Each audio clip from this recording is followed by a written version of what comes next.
The Dance of Dragons, a true telling by Grandmaster Munkin, being a history of the war of Targaryen succession between the Princess Rhaenyra and Aegon, second of his name, that nearly destroyed the realm.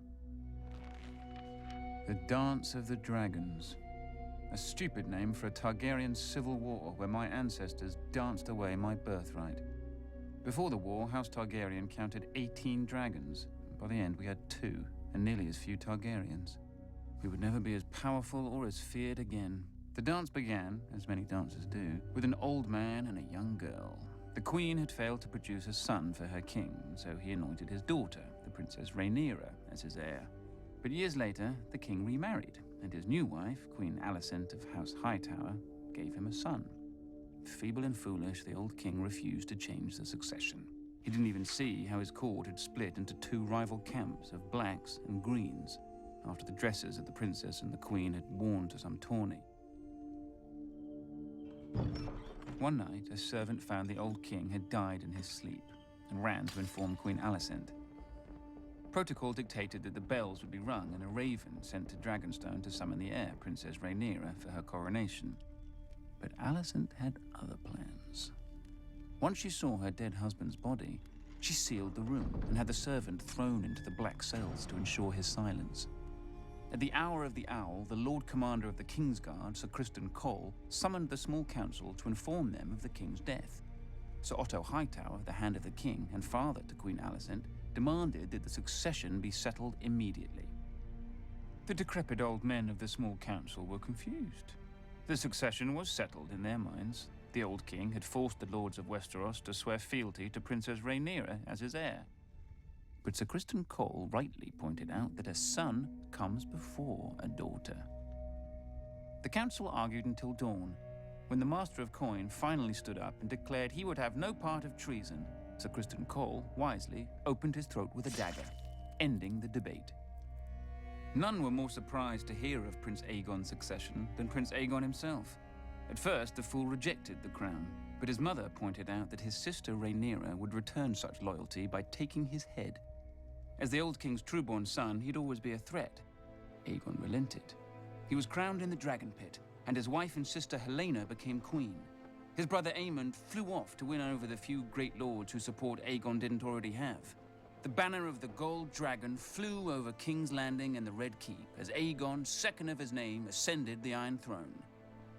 He would not sit it long. When ravens carried the news of Aegon's coronation to Dragonstone, Princess Rhaenyra summoned her own Black Council. With her was her uncle and husband, Daemon Targaryen, considered by many to be the most dangerous man in Westeros. Few lords supported her, but the greatest of these was Corlys Velaryon, who controlled the largest fleet in the realm, and his Targaryen wife, Rhaenys, the old king's sister. Then there were her 5 sons, although none grown to manhood. A pitiful assembly, really. Combined, they couldn't match the power of House Hightower alone. But Rhaenyra had dragons. She, Daemon, and Rhaenys rode huge and formidable beasts, and 3 of her 5 sons were riders as well. Dragonstone also housed 6 more dragons without riders. Against this, King Aegon had only 4 dragons of his own. Dragons can burn a city, but only armies can take and hold it. If she was to prevail, Rhaenyra desperately needed the support of the few great houses not already sworn to Aegon. Her eldest son, Jaehaerys, flew to the Vale in the north. Her middle son, Lucerys, flew to the Stormlands. Rhaenyra hoped that the war would begin and, if the gods were good, end with diplomacy. As always, they weren't. Little Prince Lucerys must have wet himself when he entered Storm's End and found King Aegon's younger brother Aemond already with Lord Baratheon. Aemond was fearsome even before he lost his eye and set a sapphire in its stead. But the princeling pleaded his mother's case. Finally, Lord Baratheon made his decision. Go home, pup, and tell the bitch your mother that the Lord of Storm's End is not a dog she can whistle up.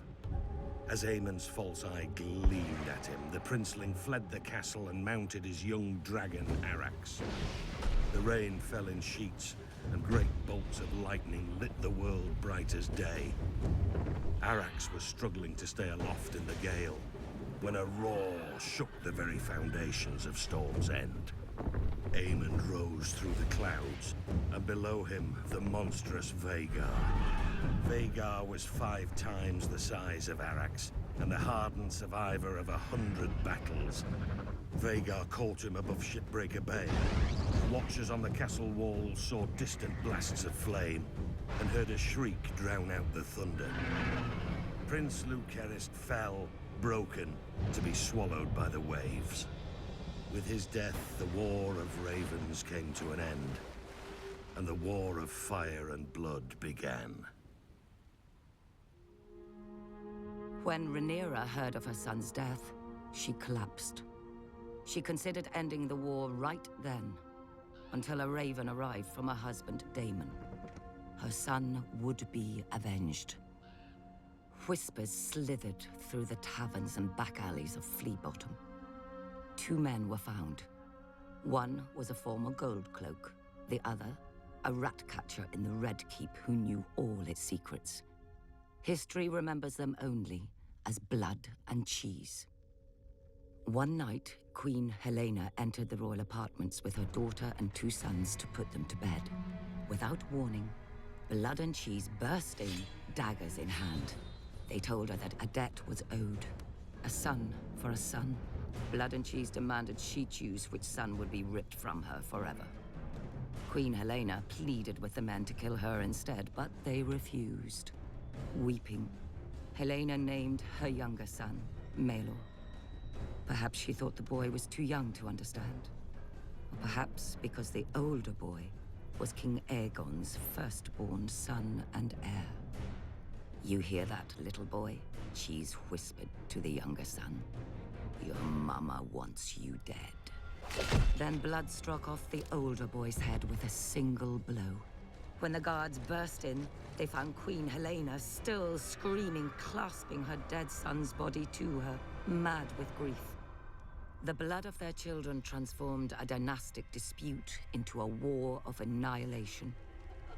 The grief and rage of losing a child could burn down the world.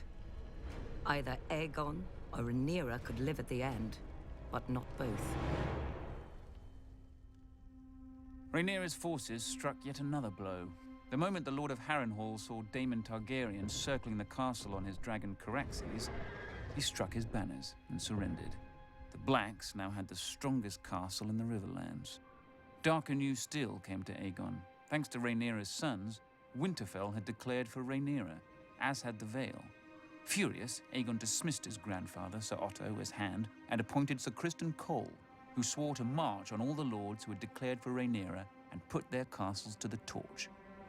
Cole and the royal army first marched north and laid siege to Rook's Rest, a black stronghold near Dragonstone. When their lord saw their approach, he sent a raven to Rhaenyra, begging for help. For days he watched his fields and villages burning, with no response from his queen, until one day, a shadow passed over the Green Army.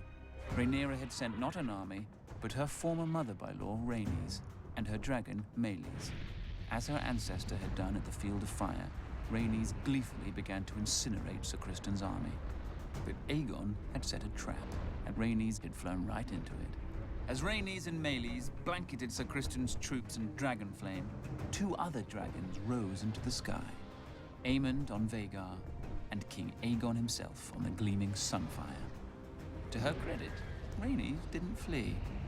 Dragon fought dragons, and a second sun blossomed in the sky.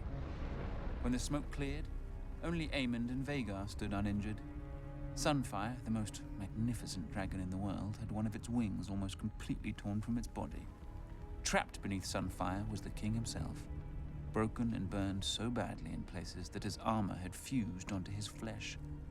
His body survived, but his mind was given over to milk of the poppy. Meleys had been torn to shreds, and her rider, Rhaenys, was a pile of ash. Panicked by the defeat, Rhaenyra shipped her 2 youngest sons across the narrow sea for their protection, only for her youngest to return days later, clinging to the neck of his wounded and dying dragon.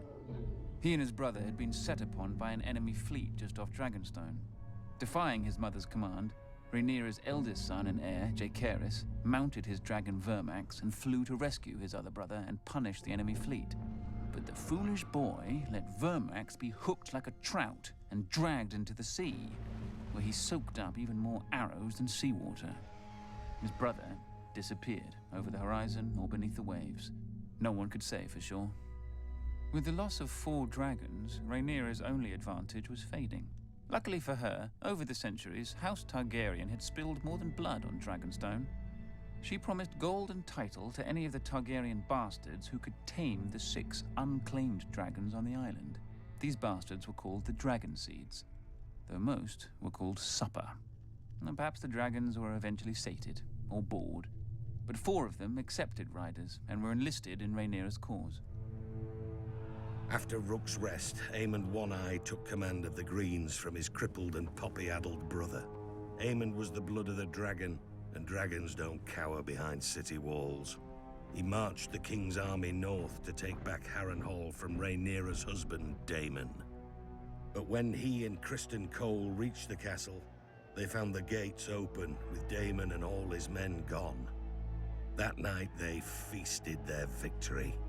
Daemon had fled rather than face their wrath. But Daemon was more snake than dragon. As Aemond marched north, he'd flown Caraxes south, slithering past the Green Army over the waters of the God's Eye. One day, King's Landing looked up and saw 2 dragons circling their foul city. Daemon and Rhaenyra had come for her throne, for the city was defenseless. Aemond had taken the king's army from the city, and worse, he'd taken his dragon, Vhagar. Seeing that resistance was hopeless, the small council surrendered the city, the Queen Mother Alicent, and the broken Queen Helena. But not King Aegon. Somehow, despite his wounds and delirium, he had vanished from the city. And so Queen Rhaenyra climbed the steps and seated herself on the Iron Throne. Legend has it that as she left the hall later, blood trickled down her legs and hands, proving the Iron Throne had spurned her. Nonsense. It's a chair made of steel blades. Rhaenyra had wanted it all her life and had sacrificed 2 sons for it. She likely gripped the damn thing too tight. When Aemond realized that his arrogance had cost him the capital, he mounted Vhagar in a black rage and rained fire onto every village and castle he suspected of disloyalty. Abandoned by Aemond, Sir Criston marched the royal army back to King's Landing, intent on recapturing the city himself. Instead, he was trapped and cut to pieces by the Riverlords, who had sworn to support Rhaenyra's claim. When a new army of Green Loyalists marched up from the Reach and laid siege to the city of Tumbleton, Rhaenyra sent 2 of her Dragon Seeds to lay waste to them. Instead, the Dragon Seeds proved their bastard nature and betrayed her. They burned the city, and all the Black forces garrisoned within. Lucky for her, they didn't turn towards King's Landing, but whored and drank in the ruins with the Greens, who were victorious and somewhat confused. Rhaenyra now mistrusted all the Dragon Seeds, including the girl who rode with her husband Daemon, hunting Aemond in the Riverlands. She ordered the girl's head be sent to her, but there was a complication. As well as her dragon, the girl had taken to riding Daemon. When Daemon received the Queen's order, he proclaimed it a Queen's words and a whore's work. He sent the girl away at dawn, watching her and her dragon vanish into the morning mists. Then Daemon sent a challenge to his nephew Aemond and flew to Harrenhal, alone, to wait. 14 days later, a shadow blacker than any passing cloud swept over Harrenhal. Vhagar had come at last, and on her back rode one-eyed Prince Aemond. He mocked Daemon for facing him alone. "You have lived too long, uncle." And Daemon replied, "On that much, we agree." Then the old prince climbed stiffly onto the back of his dragon Caraxes, but neglected to fasten the chains that secured rider to saddle. The sun was close to setting when, as one, the 2 dragons leapt into the sky. Daemon took Caraxes up swiftly until they disappeared into a bank of clouds. Vhagar, older and slower, ascended more gradually. Up and up Vhagar soared, searching for Caraxes. Sudden as a thunderbolt, a shrieking Caraxes dove upon Vhagar. Locked together, the dragons tumbled toward the lake. Caraxes' jaws closed about Vhagar's neck, but Vhagar raked open Caraxes' belly, and her teeth ripped off a wing. The lake rushed up with terrible speed. Then Daemon Targaryen, who had never fastened his riding chains, stood in his saddle. He leapt from his dragon to Aemon's, and in his hand was Dark Sister, the Valyrian sword of Aegon's sister queen Visenya. As Aemon One Eye looked up in terror, Daemon ripped off his nephew's helm and drove the sword down into his one remaining eye so hard the point came out the back of the young prince's throat. Half a heartbeat later, the dragons struck the lake, sending up a gout of water so high that it was said to have been as tall as Harrenhal's great tower. The lake boiled with dragon blood, and then was still. Daemon Targaryen was 49 at his death. Prince Aemon had only turned 20. Vhagar, the greatest of the Targaryen dragons, had counted 181 years. Thus passed the last living creature from the days of Aegon's conquest. Back in King's Landing, Queen Rhaenyra didn't have much time to grieve for her stupid husband. The mad former queen Helaena flung herself from a balcony to be impaled upon the iron spikes lining the moat of Maegor's holdfast. That night, the city rose in riot against Rhaenyra, demanding justice for Queen Helaena and her murdered son, among other foolish peasant fantasies. In the midst of this chaos, a one-handed fool called the Shepherd began to rant against dragons. Not just the ones of the enemy, but all dragons everywhere. As he pointed to the dragon pit above on the hill, he shouted, "There the demons dwell, this is their city. If you would make it yours, first you must destroy them." The cry went up from 10,000 throats. Kill them! There were 4 dragons housed within the dragon pit that night. By the time the first of the attackers came pouring in, all 4 were roused, awake, and angry.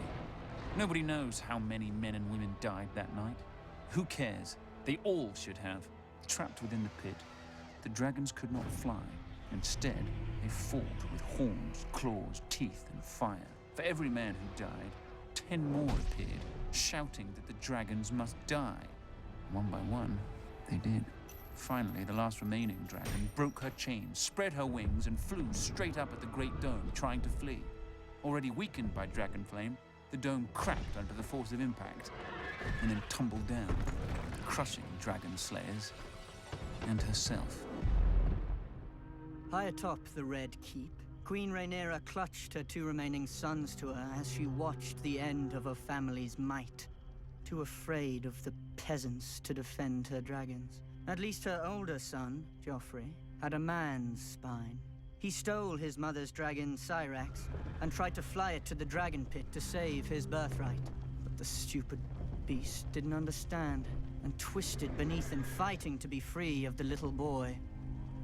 Until it was. A queen is still a woman, with all the weakness of that sex. Weeping for her lost son more than her dragons, Rhaenyra abandoned the Iron Throne and sold her crown to buy passage for her and her last son back to Dragonstone.